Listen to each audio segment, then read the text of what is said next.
ఎవరి గురించి మాట్లాడినా వాళ్ళు సైడ్ కమెంట్లు పాస్ చేసినప్పుడు నన్ను పూర్తి చేయనిచ్చినప్పుడు నేను మాట్లాడకు నాకు ఉంది కదా.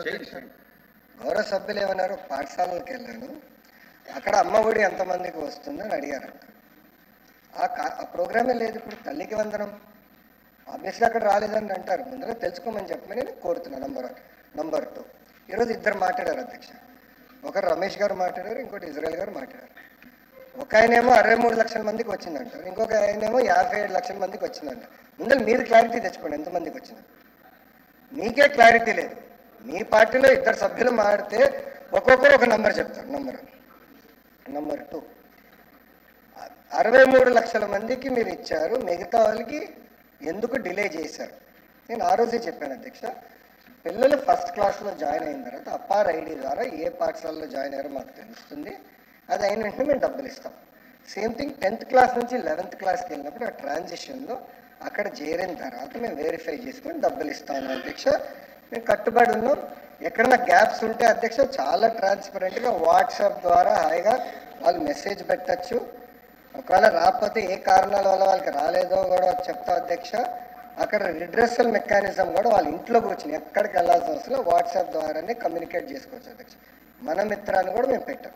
2, ఇజ్రాయెల్ గారు మాడుతూ 300 యూనిట్లు కరెంటు యాప్ కాస్ట్లో పనిచేసిన వారికి, అట్లా భూమి ఉన్న వారికి మీరు ఇవ్వట్లేదన్నారు. ఎవరు పెట్టారు అధ్యక్ష ఈ రూల్స్ అని? మీరే పెట్టారు. ఎవరు పెట్టారు ఈ రూల్స్? సార్ రూల్స్ పెట్టింది ఎవరు సార్? మీరే పెట్టారు. పులివెందుల ఎమ్మెల్యే జగన్మోహన్ రెడ్డి గారు పెట్టారు ఈ రూల్స్. ఆయన రూల్స్ పెట్టారు. We're following it. కాదని చెప్పండి. మీరు ఒకటి మళ్ళీ ఇప్పుడు మాట వేస్తారు సార్. ఇదే సార్ ప్రశ్న వేయించుకుని ఇరుక్కుంటా అంటే ఇదే అంటారు.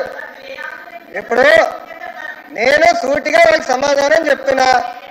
300 యూనిట్లు పెట్టింది ఎవరు? మీరు. యాప్కోస్కి రాకుండా చేసింది ఎవరు? మీరు. భూమి ఇంత ఉంటే ఇవ్వకూడదని రూల్ పెట్టింది ఎవరు? మీరు. తిప్పి మమ్మల్ని అడుగుతారు. చాలా వింటుంది అధ్యక్ష. రూల్స్ మీరు పెడతారు, గైడ్ లైన్స్ మీరు ఫ్రేమ్ చేస్తారు. కనీసం అంత లేకపోతే ఎల్ఏపీ గారు వెళ్ళండి, పాఠాలు చెప్పించుకోండి. ఎల్ఏపీ గారు మంత్రిగా ఉన్నప్పుడు ఇది చాలా క్లియర్గా వచ్చింది అధ్యక్ష. 2వది అధ్యక్ష, గవర్నమెంట్ ఆఫ్ ఇండియా ఎంతమంది పిల్లలు చదువుతున్నారనే కానీ నంబర్స్ చెప్పారు అధ్యక్ష. ప్రాసెస్ ఫాలో అయ్యాం. అర్హులందరికీ మేము ఇస్తున్నాం, దాంట్లో ఎలాంటి డౌట్ లేదు. 2, కొంతమంది పిల్లలకి 9,000 పడిందని గౌరవ సభ్యులు చెప్పారు అధ్యక్ష. అక్కడ ఏంటంటే అధ్యక్ష, మన ఎస్సీ విద్యార్థులకి కేంద్ర ప్రభుత్వం కూడా డబ్బులు ఇస్తుంది అధ్యక్ష. ఆ 2 జోడించి ఆ డబ్బులు వేస్తాం అధ్యక్ష. సో మన వాటా అంటే ఆంధ్ర రాష్ట్ర వాటా మేము వేసాం అధ్యక్ష. కేంద్ర ప్రభుత్వం ఇచ్చే నిధులు కేంద్ర ప్రభుత్వం ఇస్తుంది అధ్యక్ష. దానివల్ల కొంచెం టైం డిఫరెన్స్ అనేది ఉంది అధ్యక్ష. ఇది వాస్తవం. About 30 to 45 days time difference ఉంది అధ్యక్ష. అంతేగాని పిల్లలకి మేము డబ్బులు వేసేది ఎలాంటి సందేహం లేదు. అర్హులందరికీ డబ్బులు ఇస్తామని ఈ సభాముఖంగా నేను తెలుపుతున్నా అధ్యక్ష. అదేవిధంగా అధ్యక్ష, రమేష్ గారు మాట్లాడుతూ నెలకి 15,000 రూపాయలు వాళ్ళు ఇచ్చారంటున్నారు అధ్యక్ష.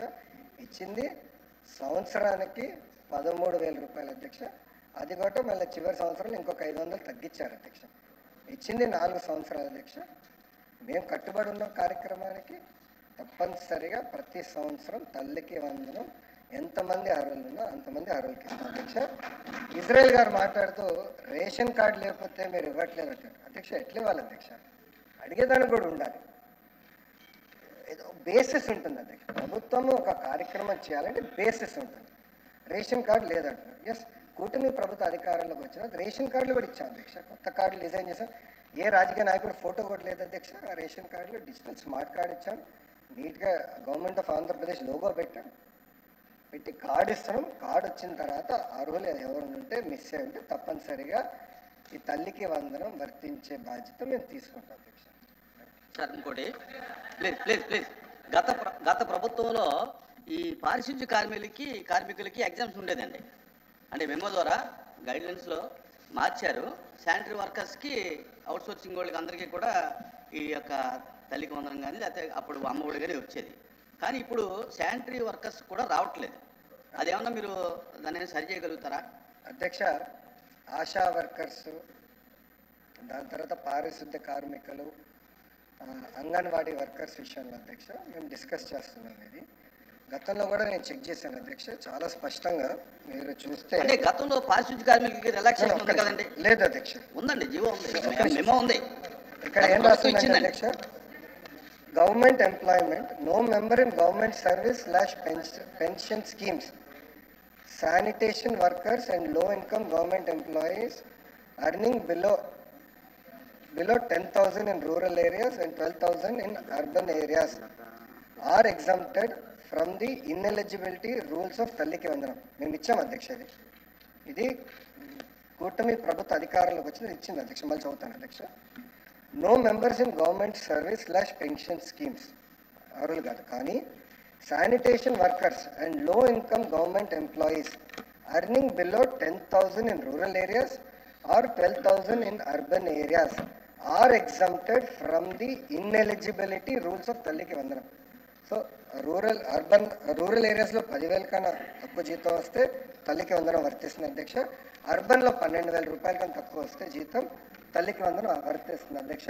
ఆల్రెడీ ఇది మేము డబ్బులు ఇస్తాం జరిగింది అధ్యక్ష. ఇది చాలా క్లారిటీగా ఆల్రెడీ వర్తిస్తుంది అధ్యక్ష, వాళ్ళకి అందజేస్తున్నాం అధ్యక్ష, అంత ఎలాంటి డౌట్ లేదు సార్. అది కాదు, ఇప్పుడు మున్సిపాలిటీస్లోను వాటిల్లోనూ అర్బన్లో 18,000 ఇస్తున్నారు అవుట్ సోర్సింగ్లో. మీరు 12,000 పెడితే వాళ్ళకి ఎలా వర్తిస్తుందండి? కరెక్ట్ అధ్యక్ష, అది మార్చుకోవాలి. మేము గైడ్ లైన్స్ ఫ్రేమ్ చేశాము, గతంలో కూడా గైడ్ లైన్స్ ఫ్రేమ్ అయ్యాయి. మున్సిపాలిటీస్లో 12,000 అనేది లేదు కదండి? మేము పెంచాం అధ్యక్ష, వచ్చిన మేము పెంచాం. అది కాదు, 12,000 జీతాలు కూడా మేము పెంచాం అధ్యక్ష. అవును, జీతం పెరిగింది కదండి? కరెక్ట్ సార్, మేము జీతాలు మేము పెంచాము, కొన్ని గైడ్ లైన్స్ ప్రకారం మేము వెళ్తున్నాము అధ్యక్ష. నన్ను పూర్తి చేయనండి ప్లీజ్. మారమంటారా? మీరు మారుతాను కూర్చుంటారు, నో ప్రాబ్లం. మాట్లాడమంటారు. ఎల్ఓపి గారు కొంచెం కంట్రోల్ చేయండి, మీ మనుషుల్ని కొంచెం కంట్రోల్ చేయండి సార్. సార్ ఇప్పుడు నేనేంటంటే అధ్యక్ష, అంగన్వాడీ వర్కర్స్, ఆశా వర్కర్స్ కూడా మమ్మల్ని అడిగారు, అది మేము టేకప్ చేస్తాం అధ్యక్ష. అధ్యక్ష, I stand corrected in the house. పారిశుద్ధ్య కార్మికులు టోటల్ ఎగ్జామ్ చేశాం అధ్యక్ష, ఆల్రెడీ ఎగ్జామ్ చేశాం. రావట్లేదండి, ఆల్రెడీ ఎగ్జామ్ చేసాం. మీరు కొంత వివరాలు పంపించండి అధ్యక్ష, నోట్ ద్వారా పంపిస్తాం. I stand corrected. తర్వాత అంటే గైడ్ లైన్స్ ఇద్దున్నాం, తర్వాత మేము ఎగ్జామ్ చేసాము. ఐ స్టాండ్ కరెక్టెడ్ అని 100% ఎగ్జామ్ చేసాం. ఎగ్జామ్ చేసినట్టు ఏమి జీవో రాలేదు కదా? జీవో కానీ మెమో కానీ రాలేదు. ఇచ్చాను సార్, అది మెమో ఇచ్చేసాను సార్, అది డబ్బులు కూడా వేసాం సార్. ఎంతమంది పారిశుద్ధ్య కార్మికులకి డబ్బులు ఇస్తాం కూడా ఆ మెమో ఉంటే నాకు ఒకటి ఇమ్మనండి. We will table it in the house అధ్యక్ష. ఎంతమందికి ఇచ్చాం పేమెంట్ అనేది హౌస్లోకి మేము ఇస్తాం అధ్యక్ష. Thank you. ఎల్ఓపి గారు.